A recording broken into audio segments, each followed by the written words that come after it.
उपचुनाव में बीजेपी की हुई जीत के बाद विपक्ष खामोश नजर आ रहा है।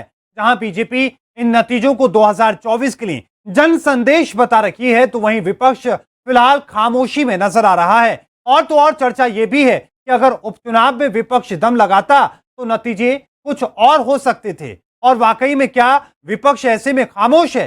देखिए इस रिपोर्ट। विपक्ष की खामोशी 2024 का संदेश।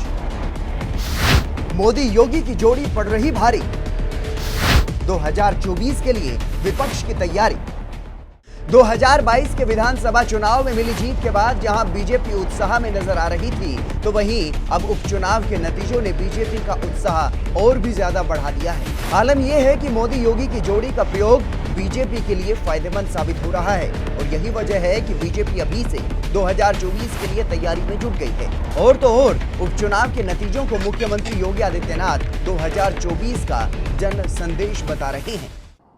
उत्तर प्रदेश के अंदर 2024 के विजयश्री के लिए एक दूरगामी संदेश भी दिया है कि 2024 में भारतीय जनता पार्टी उत्तर प्रदेश के अंदर प्रचंड बहुमत के साथ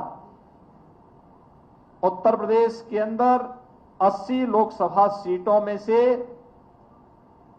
80 सीटों की ओर विजयश्री की ओर अग्रसर हो रही है। सीएम योगी का दावा और चेहरे पर मुस्कान की वजह सिर्फ ये जीत नहीं है, बल्कि लगातार मिल रहे झटकों के बाद विपक्ष भी खामोश नजर आ रहा है। आलम यह है कि उपचुनाव में मिले झटके के बाद अब तक अखिलेश यादव न तो सामने आए हैं और न ही हार को लेकर अभी मंथन किया जा रहा है। लेकिन सहयोगी दल अखिलेश यादव को जनता के बीच जाने का सुझाव दे रहे हैं।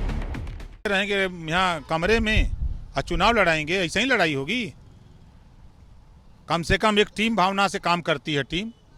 हम लोग जूझ रहे हैं क्षेत्र में, ये बैठ के लखनऊ में एसी का हवा ले रहे हैं। ये नहीं जा सकते थे, इनको भी जाना चाहिए। भेज दिए कि जाओ योद्धा तुम लड़ो, कमांडर लापता रहे। ये कौन सा खेल है? ओपी राजभर का दावा है कि अखिलेश यादव ने अगर मेहनत की होती तो शायद नतीजे कुछ और होते। और यही चर्चा इस बात पर भी हो रही है कि कांग्रेस और बसपा ने भी दोनों सीटों पर दम दिखाया होता तो क्या 2024 से पहले कार्यकर्ताओं में एक जोश देखने को मिल सकता था। लेकिन 2024 से पहले विपक्ष क्या तैयारी कर रहा है, ये तो खामोशी से समझा जा सकता है। लेकिन ये खामोशी राजनीतिक दलों के कार्यकर्ताओं के लिए किसी खौफ से कम नहीं है। Bureau report R9 news.